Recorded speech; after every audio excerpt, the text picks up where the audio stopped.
ini. Jadi manifestasi itu dia terdiri dari 3 komponen. Ada pikiran, menggambarkan imajinasi dulu. Kamu mau apa nih rancangan gambarnya. Kedua, perasaan untuk menjadi medan magnet dari atas tertarik menjadi realita di bawah. Tapi dari pikiran perasaan ini tetap harus ada jembatan kejadian berupa apa? Berupa gerak, langkah, action. Itu yang dibilang hukum kelayakan dari sisi fisik kitanya gitu. Jadi antara batin dan pelaksanaan fisik di kitanya itu ada sinkronisasi, ada keselarasan. Jadi itulah yang mewujudkan manifestasi sebetulnya. Terwujudnya sesuatu yang tadinya kita cuma pikirin, akhirnya merealita jadi realita kenyataan. Betul.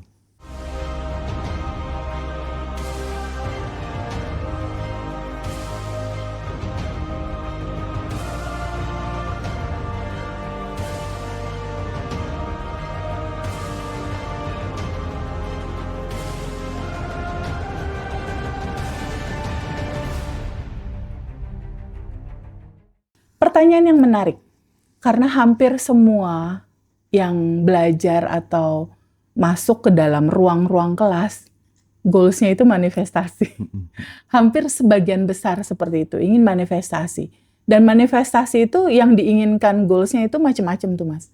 Ada manifestasi ketenangan jiwa, ada manifestasi kesehatan, ada manifestasi relationship, ada manifestasi finansial, karir, perjalanan spiritual, kayak pergi ke tempat-tempat ibadah tertentu, atau perjalanan tour untuk refreshingnya mereka. Sebetulnya apa sih arti kata manifestasi? Manifestasi itu mengandung arti pemahaman, artinya mewujud, perwujudan. Manifestasi itu artinya mewujud, perwujudan. Nah, sebelum segala sesuatu itu mewujud atau menjadi perwujudan sesuatu, sedikit aku mau cerita dulu bahwa judul manifestasi itu, jika kita kembalikan ke sumber ya, Tuhan, Allah, atau apapun nama itu disebut, dia manifest. Dia juga manifest gitu. Bentuknya apa? Manifestasi atau perwujudan dari apa yang Tuhan lakukan, itu adalah kita. Itu adalah gunung, lautan, alam semesta. Itulah manifestasinya dari Tuhan sebetulnya. Lalu apalagi perwujudan dari bentuk keberadaan Dia. Nah, perwujudan dari bentuk keberadaan Dia salah satunya itu adalah kebahagiaan, kesedihan, itu juga salah satu perwujudan dari keberadaannya Dia. Tapi apa sih sebetulnya arti manifestasi? Manifestasi mengandung arti dari sesuatu yang nggak ada, itu terwujud menjadi ada. Lalu komponennya apa aja? Membuat itu terjadi. Tubuh manusia itu dianugerahi, Mas Hendra, 2 hal. Pikiran, untuk memberikan gambar imajinasi tentang apa yang kamu mau. Tapi kalau cuma pikiran doang, dia diem Mas. Cuma gambar aja gitu. Jadi ada pikiran, nih, komponen manifestasi ya, ada pikiran, ada perasaan. Perasaan ini kalau kata istilah di kelas-kelasku dulu itu istilahnya keren Mas. Perasaan itu, rasa itu, kalau kata judul Mas Hendra, roso, rasa. Itu adalah dibikin satu judulnya, rasa itu adalah bahan bakar roket emas. Kebayang nggak? Betapa dosen aku dulu tuh menerangkan tentang pentingnya rasa, itu disebutnya bahan bakar roket emas. Betapa rasa ini menjadi satu penggerak yang luar biasa gitu untuk manifestasi. Itu dicontohin kayak gini Mas Hendra. Mas Hendra di Tuban, aku di Bandung. Lalu Mas Hendra bilang gini, Teh Feby aku mau ke Bandung pakai mobil. Oke Mas Hendra, aku tunggu di Bandung. Udah nih, aku nunggu kan. Mas, udah sampai mana? Belum Teh, masih di Tuban. Loh, kenapa Mas mobilnya? Nggak ada bensinnya Teh. Kalau cuma pikiran doang, kita tuh punya kendaraan imajinasi yang namanya mobil. Tapi kalau mobil ini nggak dikasih bensin, bisa maju nggak, Mas? Nggak bisa. Seperti itu analoginya. Jadi si imajinasi ini bisa bergerak. Tadinya kan di pikiran, lalu kita imajinasikan dia kelempar tuh ke semesta, bentuknya cetakan. Cetakan ini dari langit lah istilahnya ya, dari gudang tanpa batas, potensi energi tanpa batas. Bentuknya dia adalah energi, dia berada di medan kuantum. Untuk mewujudkan itu jadi realita kita, itu harus ada medan energi yang menariknya. Mewujud menjadi realita. Itulah rasa. Jadi komponen pertama adalah pikiran, komponen kedua adalah perasaan. Tapi pikiran dan perasaan ini kan masih di ranah batin, Mas. Itu juga nggak bisa terwujud, Mas, kalau nggak ada jembatan kejadian. Berupa apa? Tindakan atau do. Jadi kalau masih di ranah batin, tapi kitanya nggak melakukan apapun, kayak cuma makan, tidur, males doang gitu. Nggak mengizinkan kita mengupgrade diri kita, membuat satu bentuk do ya, gerakan do the best, prepare di dalam diri gitulah, kejujuran, kebaikan, atau kadang kita sebut sebagai tabungan semesta. Kalau tabungan semesta kan itu melibatkan tubuh yang bergerak gitu. Terus melibatkan juga apa? Effort dari diri kita memberikan lebih pada kehidupan ini. Jadi manifestasi itu dia terdiri dari 3 komponen. Ada pikiran, menggambarkan imajinasi dulu. Kamu mau apa nih rancangan gambarnya. Kedua, perasaan untuk menjadi medan magnet dari atas tertarik menjadi realita di bawah. Tapi dari pikiran perasaan ini tetap harus ada jembatan kejadian berupa apa? Berupa gerak, langkah, action. Itu yang dibilang hukum kelayakan dari sisi fisik kitanya gitu. Jadi antara batin dan pelaksanaan fisik di kitanya itu ada sinkronisasi, ada keselarasan. Jadi itulah yang mewujudkan manifestasi sebetulnya. Terwujudnya sesuatu yang tadinya kita cuma pikirin, akhirnya merealita jadi realita kenyataan. Betul. Seperti Mas Hendra. Dulu Mas Hendra berpikir, profesi Mas Hendra dulu sempat pernah jadi wartawan kan ya. Suatu saat pengalaman kehidupan mengantarkanmu terhadap situasi yang bikin kamu kecewa. Kamu udah kerja terus nggak dikasih honornya. Akhirnya berpikir, suatu saat aku bikin konten aja deh gitu. Semua kan berawal dari apa yang pernah kamu pikirin, imajinasi. Ada rasa di situ, ada kelayakan tubuh di sini untuk bergerak, untuk memperbaiki tubuh dan attitude. Ada effort yang do the best dilakukan sama Mas Hendra. Udah ketemu, udah. Antara pikiran, perasaan, dan action atau do.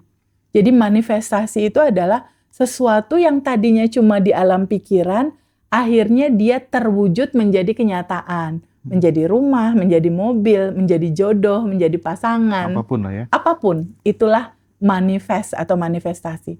Tapi sebetulnya ada beberapa orang yang juga punya kendala ya Mas Hendra ya, soal memvisualisasikan sesuatu.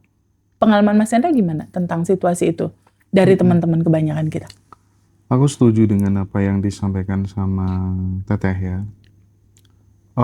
Dari beberapa orang yang aku lihat itu memang tidak semuanya orang itu memiliki yang namanya bakat untuk menjadi seorang manifestor.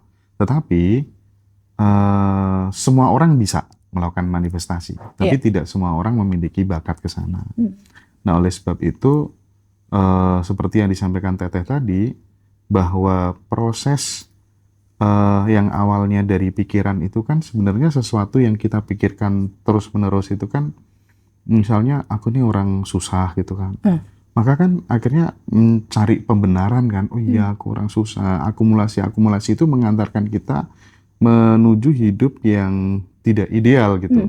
Makanya pentingnya pertama rumus manifestasi tadi ada pikiran, kemudian diikuti bahan bakarnya dengan perasaan. Ini kalau pikiran dan perasaan menyatu, itu muncul tumbuh yang namanya sebuah keyakinan. Nah, saat kemudian kita sudah sampai di level keyakinan, fokus hidup kita itu akan mengarah kepada keyakinan yang kita create itu tadi. Betul. Makanya pikiran yang besar akan melahirkan tindakan-tindakan yang besar gitu. Betul. Contoh, misalnya ke depan aku pengen jadi leader, aku pengen punya karyawan banyak, aku pengen punya kru banyak, aku pengen ngasih kehidupan ke tetangga-tetanggaku yang nggak punya pekerjaan, yang lansia dan lain sebagainya dan seterusnya gitu. Karena pikirannya besar, ya kan? Pasti sama semesta, tubuh merespon juga, fokus merespon, kita akan melakukan tindakan-tindakan yang tidak dilakukan oleh orang-orang yang tidak memiliki pikiran yang besar. Betul. Karena visinya kalah besar, sehingga actionnya pun juga akan berbeda. Akhirnya dia hidup berorganisasi, belajar menyelesaikan masalah. Saat teman-temannya tidur, dia tahajud tiap malam. Saat teman-temannya menerapkan gaya hidup hedonis, pragmatis, dia justru melawan dirinya, mendelay dan bahkan mendelete kesenangan-kesenangan yang sebenarnya nggak perlu untuk masa depannya gitu. Nah, makanya menurutku konsep manifestasi yang sering terjadi di teman-teman semuanya itu adalah gabungan antara pikiran, perasaan, keyakinan, dan tindakan. Setuju. Dan tindakan. Setuju. Ada tambahan satu lagi sih, Mas. Tabungan semesta. Nah, ini dia masalahnya. Ketika kemudian ada orang-orang tertentu yang tidak bakat dalam hal manifestasi, ya kan? Ya kalau semua orang bakat dalam manifestasi, ya nggak ada orang gagal ikut kelas kan? Sebetulnya ya, kan gitu. Nah, betul. Yang jadi persoalan adalah ketika kemudian menghadapi mesin tubuhnya orang yang memang tidak benar-benar bakat untuk berimajinasi dan lain sebagainya. Solusinya gimana ya? Nah, gitu ya. Itulah cara mengubahnya menurutku dengan hal-hal habit. Makanya kita sediakan 30 daily routine itu, 30 hari kita membangun kebiasaan-kebiasaan seperti bersyukur, sending love, tabungan semesta dan lain sebagainya, itu sebagai free will kita gitu. Betul. Nah, itulah yang kita pilih dan wujudnya dalam bentuk gerak. Nah, itu dia. Makanya banyak teman-teman berhasil dengan sederhana gitu loh prakteknya. Kalau dari pengalamanmu belajar selama ini, pengalamannya Teteh belajar selama ini, apa sih peran kebaikan terhadap jalan hidup seseorang gitu, mudah atau gampang gitu? Kebaikan-kebaikan yang kita perbuat tuh perannya sampai sejauh mana gitu? Aduh, Masya Allah Mas Hendra. Pikiranku tuh terbuka tentang yang pertanyaan tadi, peran kebaikan terhadap kehidupan. Itu pada saat aku belajar Diamond Cutter Wisdom sama Geshe Michael. 2017. Aku mulai belajar itu. Dan aku mulai belajar terbuka. Dosenku Geshe Michael Roach bilang bahwa kehidupan ini dibentuk oleh kebaikan. Jadi bahan bakunya, raw materialnya dari contoh aku beli kerudung, aku punya baju, aku punya rumah, aku apapun fasilitas hidup yang kita rasakan. Itu bahan bakunya adalah kebaikan atau amal soleh. Dosenku bilang gitu. Jadi waktu itu aku sempat kejar. Kenapa statementnya seperti itu? Kenapa statementnya seperti itu? Tapi dari dasar itu tuh berawal akarnya dari mana? Ternyata akarnya dari judul bersyukur, Mas Hendra. Jadi kan gini, teorinya kan gini, Mas. Ketika kita beramal soleh atau berbuat baik, atau itu tabungan semesta atau tabungan energi misalnya gitu ya, kan kita nggak mungkin ngasih sesuatu yang kita nggak punya kan, bener nggak? Kita, Mas Hendra nggak mungkin ngasih gaji, ngasih uang ke siapapun kalau Mas Hendra nggak punya uang. Betul. Bener nggak? Pertanyaannya untuk teman-teman yang saat ini nonton, Teh, kalau aku nggak punya uang, kalau aku minus, apa yang mau aku kasih? Apa yang mau aku kasih? Masya Allah Mas Hendra, indahnya bahan bakar kebaikan itu bukan lembaran uang, bahan bakar kebaikan itu sama Allah udah disediakan berlimpah di dalam tubuh kita. Apa itu? Cinta. Kalau di bahasa Muslim itu Rahman Rahim, kasih sayang. Jadi ternyata bahan bakar roket emas atau dasar dari semua manifestasi fasilitas hidup yang kita rasakan itu dilandasi oleh raw material atau bahan bakar rasa cinta kita yang besar gitu. Di dalam satu kitab suci dikatakan, cintailah Tuhanmu dengan segenap akal dan budimu, katanya. Dan cintailah orang lain seperti kamu mencintai diri kamu sendiri. Jadi kalau teman-teman sekarang kan banyak nih Mas, teman-teman yang pada komen, oh Mas Hendra mah banyak duit. Bisa bikin Ngaji Rasul peduli, TVB mah duitnya ada. Kalau aku minus, aku mulai dari mana? Kan itu pertanyaannya. Mulai dari rasa cinta yang besar yang ada di dalam dirimu.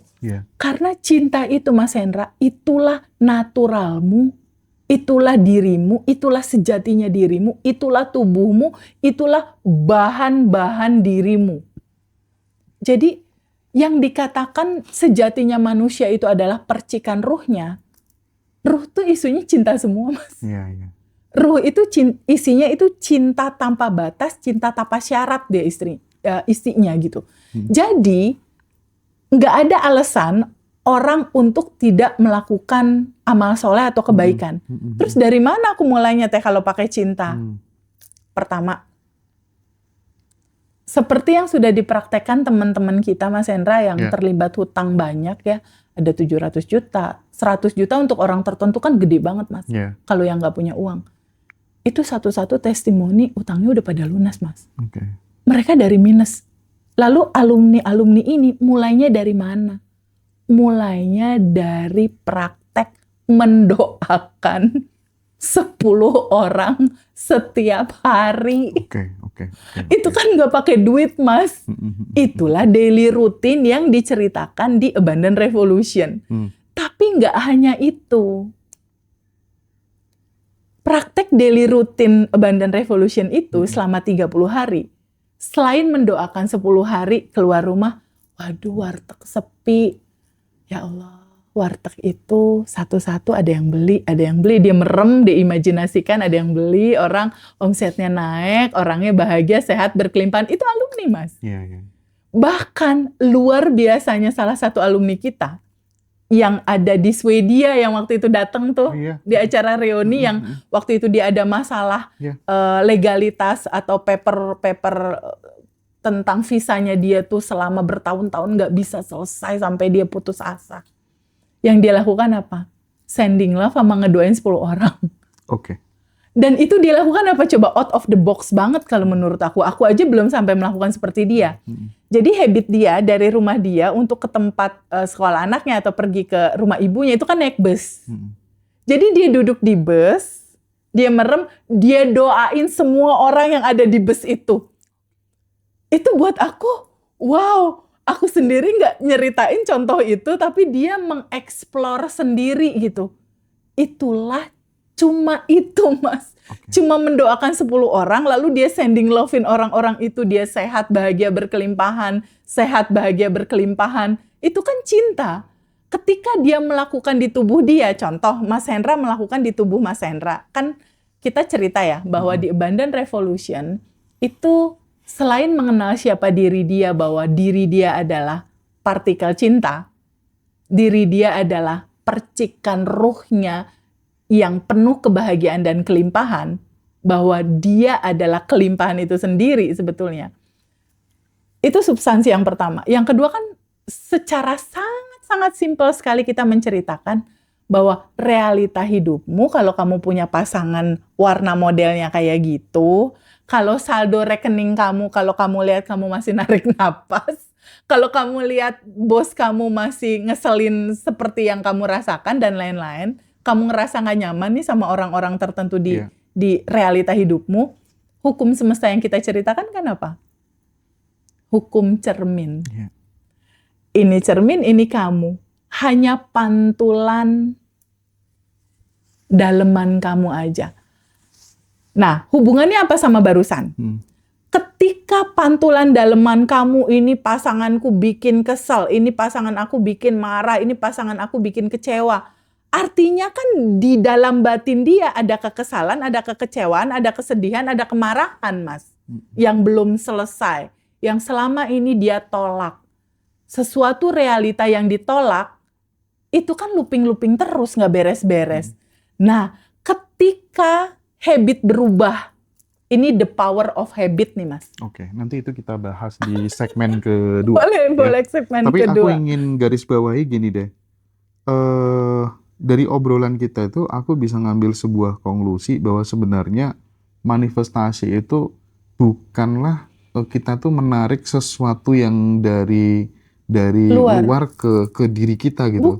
Bukan tentang meminta hidup kita berubah, tetapi tentang mengubah diri ini sampai hidup itu nggak punya pilihan selain mengikuti yang kita mau. Selain gitu. mewujudkannya. Nah, ini dia pembahasan yang paling menarik yang aku tunggu-tunggu, Mas Hendra. Selama ini kita berpikir menciptakan. Betul. Selama ini kita berpikir goal kita jauh ada di sana, aku harus kejar. Yeah. Padahal bukan itu, Mas. Padahal sesungguhnya bukan menciptakan, Mas Hendra. Tapi kita balik ke sejatinya kita sendiri gitu loh. Bukan menciptakan, Mas, karena semua udah ada di dalam, Mas. Oke. Ini yang sepertinya ini yang jadi misi jiwa kita. Oke.